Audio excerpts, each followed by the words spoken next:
దేవుని ఆజ్ఞలను, దేవుని మాటలను వారికి మీరు చెప్పండి. మాటలాడాలి అని సెలవిస్తుంది. ఒకసారి చూద్దాం, ఆ మాట జ్ఞాపకం చేస్తాను. ద్వితీయోపదేశ కాండము 6వ అధ్యాయము 7వ వచనంలో మనం ఈ వాక్యాన్ని చూడవచ్చు. నీవు నీ కుమారులకు వాటిని అభ్యసింపచేసి నీ ఎంత కూర్చున్నప్పుడును, త్రోవను నడుచుచున్నప్పుడును, పండుకొనున్నప్పుడును, లేచున్నప్పుడును వాటిని గురించి మాట్లాడవలెను. సూచనగా వాటిని నీ చేతికి కట్టుకొనవలెను. వేటిని గురించి మాట్లాడమంటున్నాడు? 4వ వచనం నుంచి, ఇశ్రాయేలు వినుము, మన దేవుడైన యెహోవా అద్వితీయుడగు యెహోవా నీ పూర్ణ హృదయముతోను, నీ పూర్ణ ఆత్మతోను, నీ పూర్ణ శక్తితోను నీ దేవుడైన యెహోవాను ప్రేమింపవలెను. నేడు నేను నీకు ఆజ్ఞాపించు ఈ మాటలు నీ హృదయములో ఉండవలెను. నేడు నీకు ఆజ్ఞాపించు ఈ మాటలు ఎక్కడ ఉండాలంట?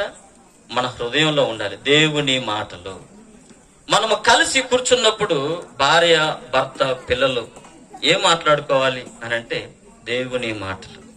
కూర్చున్నప్పుడు, మాట్లాడుతున్నప్పుడు, నిద్రించుచున్నప్పుడు, భోజనం చేస్తున్నప్పుడు మనం కలిసి కాసేపు దేవుని గురించి మాటలు మాట్లాడినప్పుడు, దేవుని వాక్యాన్ని మనం అభ్యసింపజేస్తూ ఉన్నప్పుడు ఇది మనకు మేలును కలుగు చేస్తూ ఉంటుంది. అక్కడ ఆ లేఖన భాగాన్ని మనం చూడవచ్చు.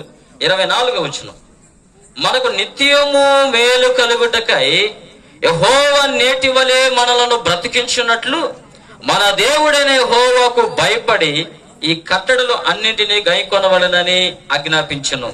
ఆ లాస్ట్ వచనంలో ఈ సమస్తమైన ఆజ్ఞలను అనుసరించి మనం నడుచుకున్నప్పుడు మనకు నీతి కలుగును. నీతి.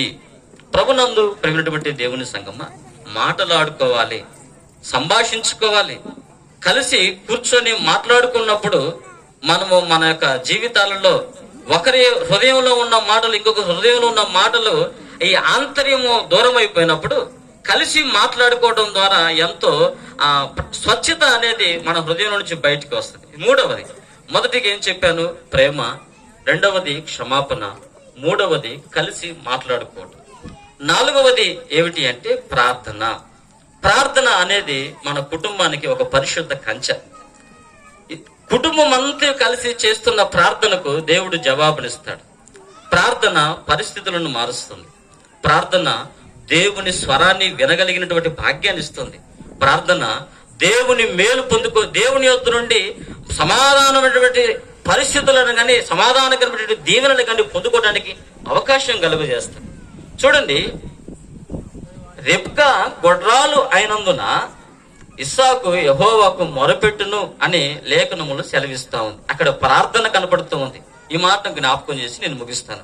ఆదికాండ గ్రంథము 25వ అధ్యాయము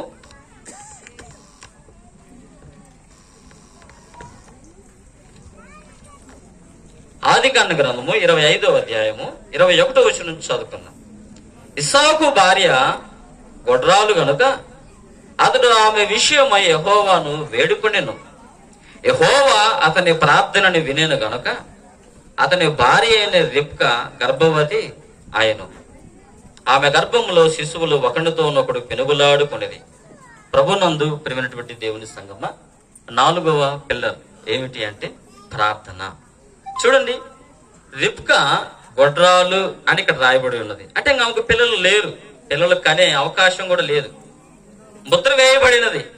కానీ ఇస్సాకు ఏం చేశాడు?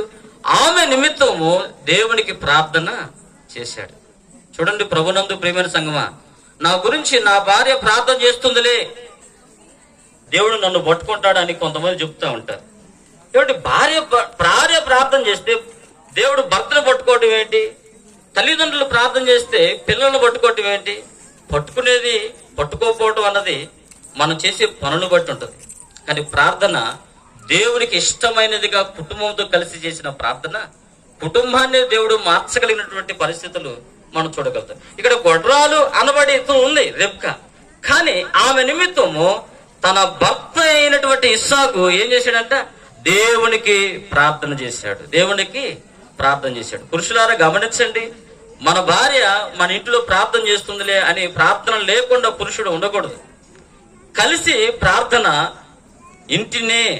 ఇంటి పరిస్థితులనే చక్కపరుస్తుంది. ఇక్కడ చూడొచ్చారా, ఆమె దేవునికి ప్రార్థన చేస్తూ ఉన్నది, కానీ ఆమె భర్త చేసిన ప్రార్థన ఆమె జీవితంలోనికి ఒక ఆశ్చర్యకరమైనటువంటి ఒక అద్భుతమైన కార్యాన్ని దేవుడు చేయగలిగాడు.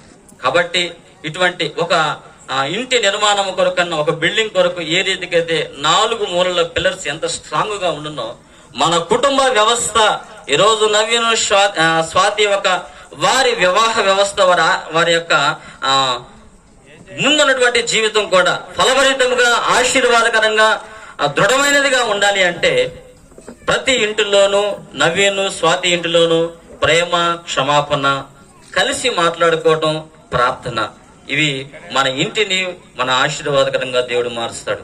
అటు కృపా దీవెన ఆశీర్వాదము నూతన వధువులను నవీనుకుని స్వాతికిని కూడిన మనందరికీ ప్రభు